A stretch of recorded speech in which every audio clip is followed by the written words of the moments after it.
नमस्कार दोस्तों, स्वागत है आपका सर्वे भवन्तु सुखिनः के एक नए एपिसोड में। दोस्तों, आज हम गीता ज्ञान की बात करते हैं। गीता की एक बात जो हम सब जानते हैं कि हमें कर्म करने का अधिकार है, फल की चिंता हमें नहीं करनी चाहिए।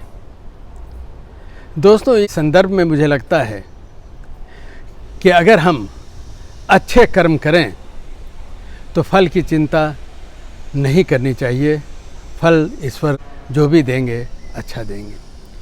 लेकिन जब हम बुरे कर्म करते हैं तो क्या उस समय उस बुरे कर्म के फल की चिंता हमें नहीं करनी चाहिए? और अगर हम बुरे कर्मों के फल की चिंता करेंगे तभी तो बुरे कर्म से बचेंगे। आइए आपको मैं दो घटनाओं की चर्चा करता हूँ। भीष्म पितामह वानों की सैया पर पड़े थे, बहुत तकलीफ़ में थे। चारों तरफ तीर चुभा हुआ था, खून बह रहा था। उसी समय भगवान श्री कृष्ण भी उनके दर्शन को आए। भगवान श्री कृष्ण को देखते ही पितामह ने कहा, आओ आओ जगन्नाथ, देखो मेरी क्या स्थिति हो गई है। मैं बेहद पीड़ा में हूँ। पता नहीं मुझे किस बात की सज़ा ईश्वर दे रहे हैं।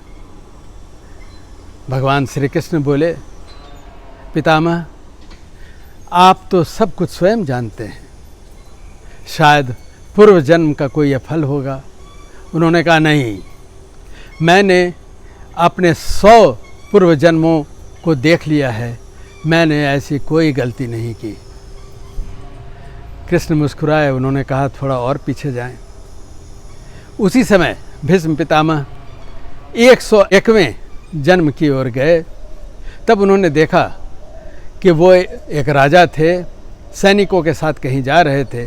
जब सैनिकों ने उन्हें बताया कि रास्ते में एक बहुत बड़ा सांप है, हम लोग अगर उसके ऊपर से गुजरेंगे तो वह कुचल कर मर जाएगा।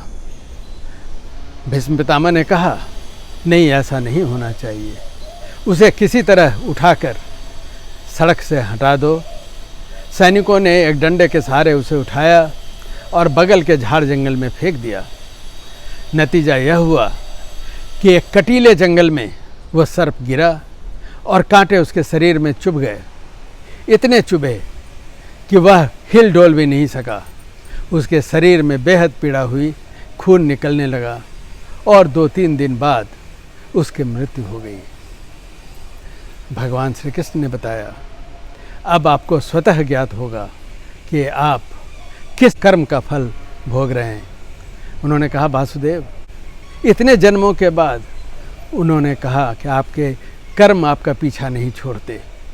आपके कर्म इतने अच्छे रहे कि इतने जन्म लग गए उसकी सज़ा मिलने में। दोस्तों, आइए आपको एक छोटी सी दूसरी कहानी सुनाता हूँ। एक मेला से किसी ने एक हाथी खरीद लिया और उसके उद्दंड बच्चे ने उस हाथी को संभाला, उसकी सवारी करता और उससे लोगों के खेतों को रौंदता होता, फसल बर्बाद होते। एक दिन की बात है, नदी के किनारे वह एक पीपल के पेड़ पर चढ़ा और डालियां काटने लगा जिससे कि हाथी को भोजन मिल सके। उसने देखा कि पेड़ के नीचे एक बछिया बैठी हुई है। उसने उस पर बिल्कुल ध्यान नहीं दिया। पेड़ की डाल काटी, डाल बछिया पर गिरा, बछिया की मृत्यु हो गई। दोस्तों, कुछ ही समय के बाद उसी पेड़ पर दूसरी डाली काटने को वो चढ़ा। डाली उसने काटी और डाली के साथ स्वयं नीचे गिरा और उसकी मृत्यु हो गई। तो दोस्तों, ईश्वर आपके कर्मों का फल आपको अवश्य देते हैं और कभी न कभी अवश्य मिलता है। हम जीवन में सोचते हैं कि हमें किस कर्म का ये फल मिल रहा है। जब भी हम कोई कर्म करें तो उसके फल की चिंता अवश्य करें। अगर वो कर्म अच्छा नहीं है, अगर वो कर्म बुरा है, तो उसकी सज़ा हमें अवश्य मिलती है। इस अंक में इतना ही। नमस्कार।